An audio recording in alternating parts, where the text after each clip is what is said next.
салом бинандаҳои азиз, дӯстдорон ва алоқамандони ҳодисаву таҷрибаҳои табиӣ.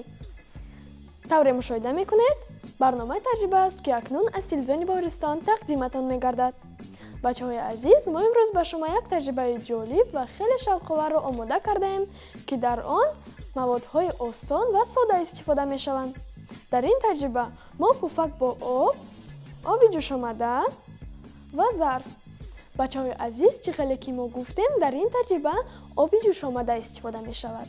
ва чӣ хеле ки мо медонем, оби ҷӯшомада хатарнок аст ва вақте ки мо онро ба зарф мерезем ва агар зарф хунук бошад, зарф метавонад пора шавад. барои ҳамин эҳтиёткор бошед ва ҳамчунин ҳар амал ва дақиқ дар ҳар таҷрибае ки шумо иҷро мекунед, бо кӯмаки калонсолон метавонед иҷро кунед. дар ин ҳолат ҳам таҷрибаи шумо хуб мегузарад ва боз ягон фикри дигар аз калонсолон барои беҳтар шудани таҷриба пайдо мешавад. ана акнун бачаҳои азиз, бо диққат бошед, шурӯъ мекунем. дар аввал зарфро мегирем ва ба он оби ҷӯшомада мерезем. бачаҳои азиз, зарфи мо хунук аст. барои ҳамин вақте ки мо ба он оби ҷӯшомада мерезем, бояд эҳтиёткор бошем. каме об мерезем ва бачаҳои азиз, мо бояд оби ҷӯшомадаро ба ҳамаи тарафи зарф омехта кунем.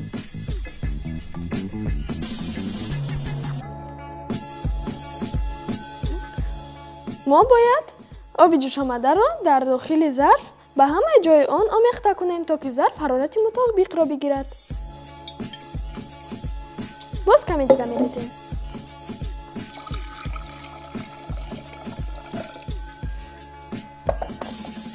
бачаҳои азиз, оҳиста оҳиста об мерезем, ки зарф пора нашавад. ва чӣ хеле ки мо медонем, вақте ки ба зарф мо оби ҷӯшомада мерезем ё оби ҷӯш мерезем, зарф метавонад пора шавад.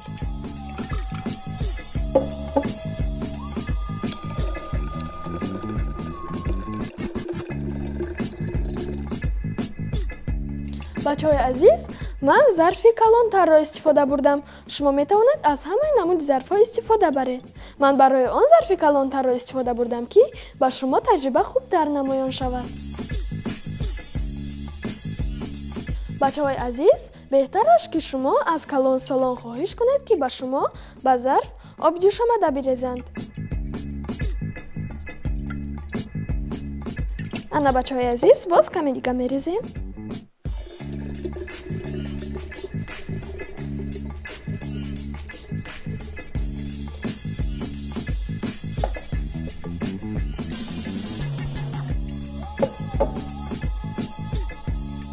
ана бачаҳои азиз, оби ҷӯшомадаро омехта кардем.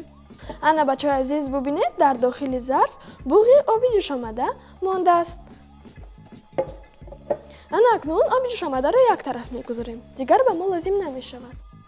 вақте ки мо обро дар дохили зарф ба ҳамаи тарафи он омехта кардем, акнун мо бояд оби ин зарфро ба зарфи дигар бирезем. бачаҳои азиз, боз ҳам оҳиста оҳиста, зеро ин зарф низ шиша аст.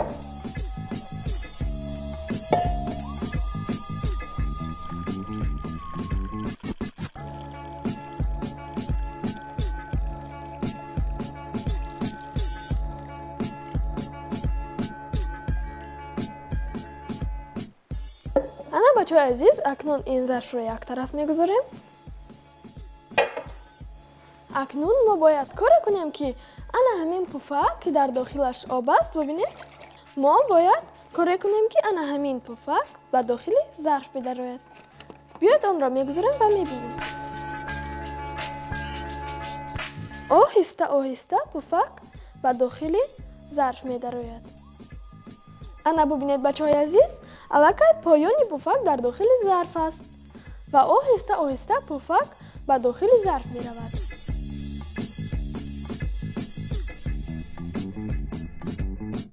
ана бачаҳои азиз, бубинед, аллакай аз ним зиёди пуфак ба дохили зарф меравад.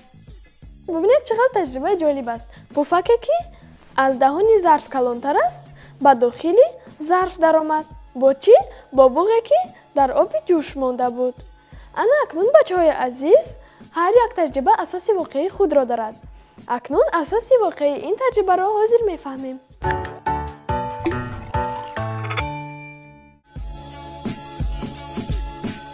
ин таҷриба нишон медиҳад, ки ҳавои гарм ҳангоми сард шудан ҳаҷман кам мешавад ва ба ин тариқ пуфакро ба дохил мекашад.